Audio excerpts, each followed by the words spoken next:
લાઈ લાગે આમાં તોય બળે નહીં, એવા કાળજા કીધા રે આ લાઈ લાગે આમાં તોય બળે નહીં, એવા કાળજા કીધા રે આ દરિયો ખારો પાસો વીરડો મીઠો, આ દરિયો ખારો પાસો વીરડો મીઠો, એવા દાખલા દીધા રે એ જીવન નથી જંજાલ જીવન છે, આ જીવન નથી એ જંજાલ જીવન છે, જીવવા જેવું રે હવે મોજ મારે હું ભાઈ મોજ મારે હું, આ જીવન નથી જંજાળ જીવન છે, જીવવા જેવું પણ દુનિયા જીવવા દે તો ને માન મજા આવે તા મારા બેટા મીંદડા ઉતારે અપસુકન કરવા હાટું, આ જીવન નથી એ જંજાલ જીવન છે, જીવવા જેવું રે હવે મોજ મારે હું ભાજ મોજ મારે હવે ની કડી સાંભળજો, કાળમીન પાણો હોય ને કાળમીન પાણો એના માથે ગણના ઘા કરો, પાણો કોઈ દી ફાટે નહીં, પણ મારો દ્વારકા વાળો એની કૃપા તો જો,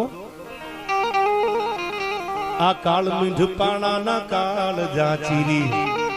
જ્યાં કૂપલું ફૂટે રે, આ કાળમીંઢ પાણાના કાળ જાચીરી જ્યાં કૂપલું ફૂટે રે, અન આબ ધરા બીજ રામ તું હાલે, આ આબ ધરા બીજ રામ તું હાલે. તમને એવું લાગ્યું કે આકાશ ને ધરતી બે ભેળા થઈ ગયા? વર્ષો વ્યા ગયા, ત્રેતાયુગ, દ્વાપર યુગ, સતયુગ અને કળયુગ હાલ્યો આવે છે, ક્યાંય આભ અને ધરતી ભેળા નથી થયા. ઉદય ને અસ્તના દોરડા ઉપરે નટબની રવિ રાજ રોજ માલ્યા કરે, અરે ભાગતી ભાગતી પડદતી પડદતી રાતનો સૂર્યને હાથ આવે, કર્મવાદી બધા કર્મ કરતા રહે એમને ઊંઘવું કેમ ફાવે. આ ધરતી અને આપ કોઈ ભેળા થાય ને એટલે દાન અલગારી લખે છે સરપંચ, આ આબ ધરા બીજ રામ તું હાલે એનો ખેલ નો ખૂટે રે. આહા શું દાન અલગારીએ કવિતા લખી છે,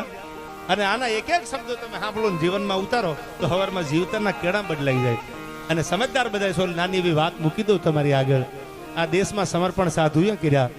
આ દેશમાં સમર્પણ આ દેશના સંતોએ કર્યા, બલિદાન આપ્યા, પણ દીકરી જેટલું સમર્પણ આ દુનિયામાં કોઈ નથી કર્યું. જેટલું સમર્પણ દીકરી કરે એટલું કોઈની તાકાત નથી આ દુનિયામાં કોઈ સમર્પણ કરી શકે. બાપના ફળિયામાં ભગાલાલ 20 વર્ષ સુધી બાપુ બાપુ બાપુ કરતી કરતી આંટા મારતી હોય, બાપની ગાડીઓની ચાવી હાથમાં હોય, બાપની કરોડોની સંપત્તિમાં આળોટતી હોય, પણ જેવા પીળા હાથ થાય ને અને જેથી પરણાવી અને દીકરીની જાન વળામાં ફાદરમાં જેથી બધા ભેળા થઈને ઊભા હોય, તેથી બધી ગાડીઓની BMW હોય તો ભલે, ઓડી હોય તો ભલે, મર્સિડીઝ હોય તો ભલે, રેન્જ રોવર હોય તો ભલે, બાપની જે સંપત્તિ હોય એ બધી ગાડીઓની ચાવી બાપના ભાઈના હાથમાં મૂકી દે અને સાહેબ પારકી પીઠી ચોળી અને દીકરી હાલતી થઈ જાય, જાનને વળામાં પાદરમાં જાય પણ પાછો વળાકો નથી કર્યો. હા હા દાદ બાપુએ તો ગીત લખ્યું હતું કાળજા કેરો ખટકો, પણ હવે સાંભળજો, એને બાપુને એટલું કીધું, બાપુ કરોડોની સંપત્તિ તમારી ભલે હોય, મારે કાંઈ નથી જોતું, આયા પરણીને સાસરે વહી ગયા પછી દીકરીએ કોઈ દી પાછી મીટ નથી માંડી, એટલું નહીં વિક્રમભાઈ. 2-5 વર્ષ વીતી જાય, ભાઈઓના જમીનના ભાગ પડે અને સમાચાર મોકલાવે, બેન તારે સાઈન કરવા આવવાનું છે, જમીનના ભાગ પડ્યા છે, પ્રોપર્ટીના ભાગ પડ્યા છે.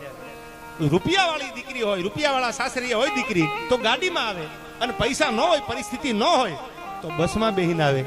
ભગાલાલી દીકરી એમ નથી કીધું કે આમાંથી મને 2 કરોડ આપી દો, બાકી હું સહી નહીં કરું. કરોડોની સંપત્તિ મૂક્યા પછી 2-5 વર્ષે ભાઈઓના જમીનના ભાગ પડે, સહી કરવા આવે, સહી કરી અને મીઠડા લઈને એમ કે ક્રોડ દિવાળી તમારા રાત તપે, જોજો ભાઈઓ ભાઈઓમાં ઝેર ન હોવાય એનું ધ્યાન રાખજો, આવી ઉપાધિ કરી અને પાછી બસમાં બેહીને વહી જાય. એને